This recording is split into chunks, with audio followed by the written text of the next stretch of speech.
In the early hours of Friday morning, Ukraine's capital was jolted awake by air raid sirens, as dozens of Russian drones and missiles rained down on the city and surrounding regions.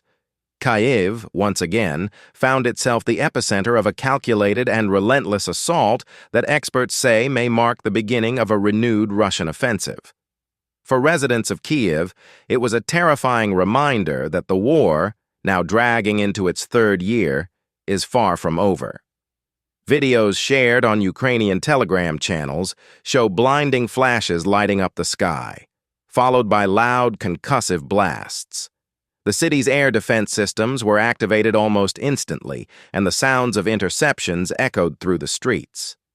Despite Ukraine's improved missile defenses, several strikes still managed to get through, damaging civilian infrastructure, homes, and at least one maternity hospital. The Ukrainian Air Force reports it successfully shot down over 80% of the incoming targets, but officials warn that the sheer volume of the attack signals a shift in Russia's tactics. Instead of precision, Moscow seems to be favoring saturation, flooding the skies with as many drones and missiles as possible in an attempt to overwhelm Ukraine's air defenses. This latest attack comes amid growing concerns that Russia is preparing for a significant summer push in the east. Military analysts believe that Russia is not just testing Ukrainian defenses, but also Ukraine's patience and its international support.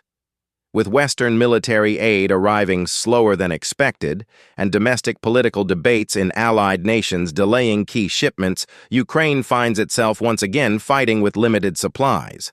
President Volodymyr Zelensky responded quickly, issuing a national address just hours after the attack. He condemned what he called a cowardly and deliberate escalation and urged international partners to accelerate military support. "This is not just a strike on Kyiv," he said. "It is a strike against the principles of peace and democracy everywhere." At least 17 people were reported injured, including 2 children. Emergency services worked throughout the day, clearing rubble and checking buildings for further structural damage. In one Kyiv neighborhood, residents stood outside shattered apartment blocks, some clutching photos and documents, others simply staring at the ruins of their homes. Meanwhile, Russia's defense ministry claimed the strikes were targeting military infrastructure and weapons depots. But local witnesses and Ukrainian authorities say otherwise. Schools, shopping centers, and residential zones bore the brunt of the impact, once again raising questions about Russia's adherence to international law and the Geneva Conventions. Outside of Kyiv, reports of drone strikes also came in from Odessa, Dnipro, and Kharkiv. In Dnipro, a fuel depot was hit, triggering a massive fire that took hours to contain. Firefighters described it as one of the most difficult blazes they've faced since the start of the war. No fatalities have been confirmed there, but environmental experts are warning of the long-term effects of burning industrial chemicals in densely populated areas. International reaction was swift.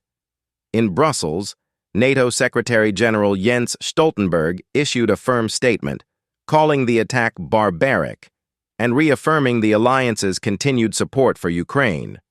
U.S. officials, including Secretary of State Antony Blinken, echoed similar sentiments, but stopped short of announcing new sanctions or immediate military aid. A high-level meeting between NATO members is expected to take place early next week. Back in Kyiv, residents are already rebuilding. Volunteers have flooded social media, offering shelter to those displaced and helping clean up debris. One woman, 32-year-old Katerina Michalchuk, described her home as a broken wall and a pile of memories, but said she refuses to leave the city. "We've lived through worse," she said. "We're not giving up now." But questions remain about how long Ukraine can continue to hold the line, especially as Russia ramps up both its military and disinformation campaigns. Moscow's state-run media outlets are painting the assault as a justified response to alleged Ukrainian incursions into Russian territory, claims that have not been independently verified. As night falls over Kyiv once again, the skyline is dimmed not just by the damage, but by the fear that tomorrow could bring another wave of destruction. And yet, in bomb shelters and kitchens lit by candlelight, people are making dinner, telling stories, and preparing for another day. Because in Ukraine, the war is not just about tanks and missiles. It's about resilience, identity, and the refusal to be erased.